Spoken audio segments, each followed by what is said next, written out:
Hey guys, I'm gonna see if this will work. This is Pop, of course. I'm in my workshop. Thought I'd show you around a little bit. Some of my workstations. Over here is my uh, compound miter saw that I've got. I recently, on this here is uh, my angle grinder that I mounted on a thing so I could cut metal easily. You can see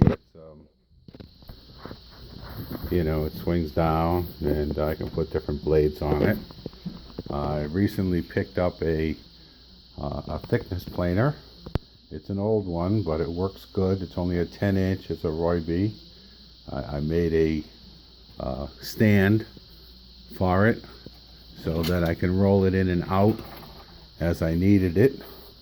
And then recently I fitted out this it's a Black & Decker Workmate stand, but I fashioned I had a trim router and I put it into a base, and I think I was telling you, Dave, that I picked up this here back piece at the Restore. It was $5, and then what I did was I adjusted and put slots in the back so that I could use the fence on this.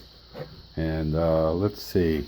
And then of course this is my, well, there's a couple of things on it right now, but this is my table saw. It's not a fancy one. It's a pretty basic one, probably more of a job saw, job site type saw. And then I've got a couple of whirligigs that I'm just fine tuning to make available. Over in this corner, I've got kind of my painting station. I've got an extra little work table here. I've got all my paints lined up. I'm also picked up, it's a rotary tool by Ryobi. It works good with the new batteries that I have. It was free with a 2 battery pack. I can show you a little bit of something that I was working on recently. This is a wooden face, but I don't know if I'm going to go carving for wooden type things. But anyway, so I was just kind of playing around with it. And this is the jigsaw, or the scroll saw that Bridget had originally gotten for me, and that was started my whole setting up my workshop. Let's see, over here, well, this is my little workstation here. I'm making up a gear type thing for this is a reduction type gear that that just nylon gears, and so the drive is on this side, and when it drives it, and then I fashioned a connector that's going to connect up to the rest of the whirligig, but that'll give me a little more torque. Let's see, and over here, well, of course I have my bench vise and my drill, and I'm pretty happy with the tool storage setup that I did. This here is some cases, boxes that I got at Harbor Freight, and because I had all kinds of different parts and tools and nuts, but this is a very easy way to get at it. This here is sheetrock screws, and so I've got different sized sheetrock screws here, and then I've got this here is, these are actually stainless steel nuts. These are size 8 with a 32 thread on it, but I've got different nuts and washers and lock washers, etc.